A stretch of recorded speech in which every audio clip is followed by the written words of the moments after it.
ఏమైందండి? కళ్యాణి ఇంకా కుస్తీ పోటీలకు వెళ్ళలేదంట. పోటీలకు వెళ్ళకపోవడం ఏంటండి? ఆ బేబ మీ ఇంట్లో పని ముగించుకొని వెంటనే వెళ్ళిపోతానని చెప్పింది కదా. ఫోన్ కూడా స్విచ్ ఆఫ్ అయిందంట. అయ్యో రామా, అయితే ఇప్పుడు కళ్యాణి ఎక్కడున్నట్టండి? రాములమ్మ, మనం అర్జెంటుగా బేబమ్మ ఇంటికి వెళ్దాం పద. బేబమ్మ ఇంటికా? ఎందుకండి?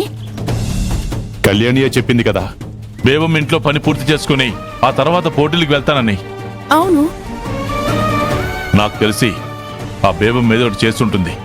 ఏం మాట్లాడుతున్నారండి? రాములమ్మ, సమయం లేదు, ముందు మనం బయలుదేరదాం పద. సరేనండి, బయలుదేరదాం.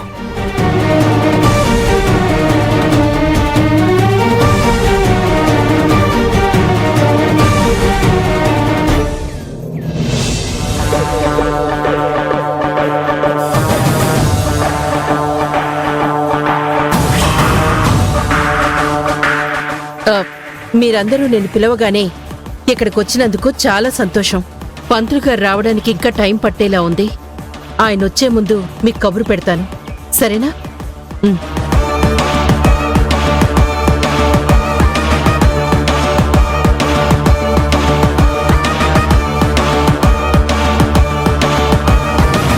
అల్లుడు, ఏంటత్తయ్య గారు?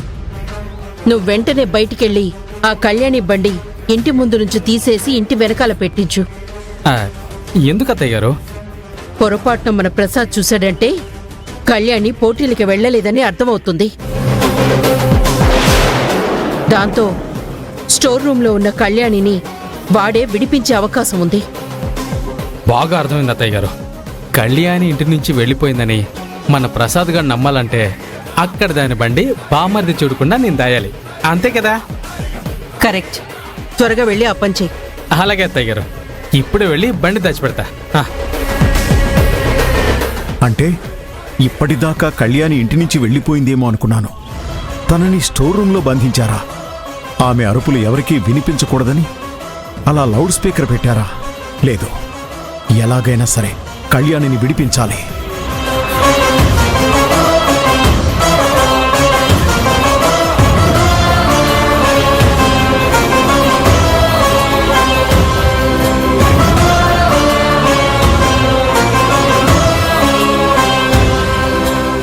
హలో దానయ్య గారు, కళ్యాణి స్టోర్ రూంలో ఉన్న విషయం పొరపాటున ప్రసాద్కి కానీ మల్లికార్జునుకు గాని చెప్పారంటే నా నుంచి మిమ్మల్ని ఆ దేవుడు కూడా కాపాడలేడు. గుడి ముందు ముష్టెత్తుకొని బతకాల్సి వస్తుంది.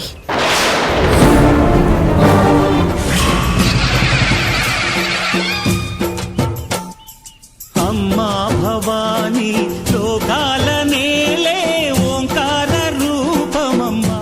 మా అమ్మకు భక్తి మరీ రోజు రోజుకి ఎక్కువైపోతుంది. జాతరలో పెట్టినట్టు లౌడ్ స్పీకర్లు పెట్టింది.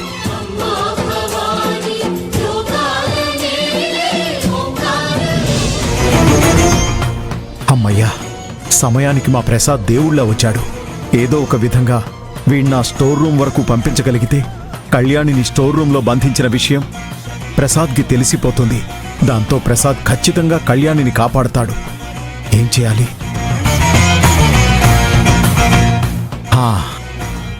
ఐడియా.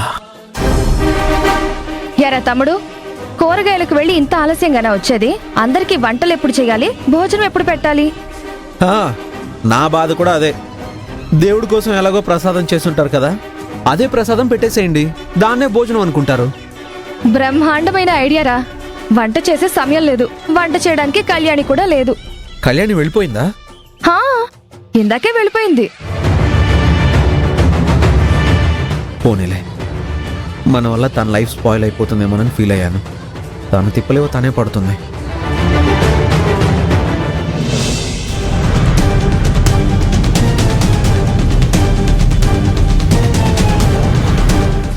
రే ప్రసాదు, ఇవి దారికి అడ్డంగా ఉన్నాయి, కాస్త ఇవి స్టోర్ రూమ్లో పెడతావా?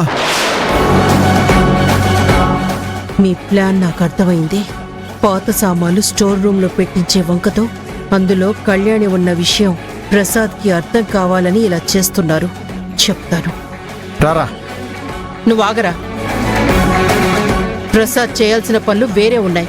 కావాలంటే ఆ సామాన్లన్నీ అల్లుడితో నేను పెట్టిస్తాను.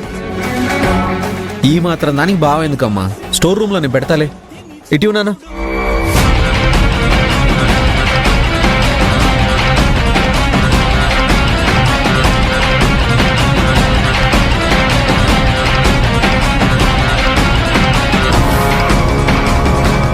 అమ్మా అమ్మా, తమ్ముడు స్టోర్ రూమ్ వైపు వెళ్తున్నాడమ్మా. ఇప్పుడు ఎలా?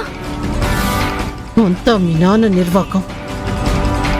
ఇంతకీ అల్లుడు ఎక్కడున్నాడో పిలు. అలాగేనమ్మా. ఏమండి ఏమండి?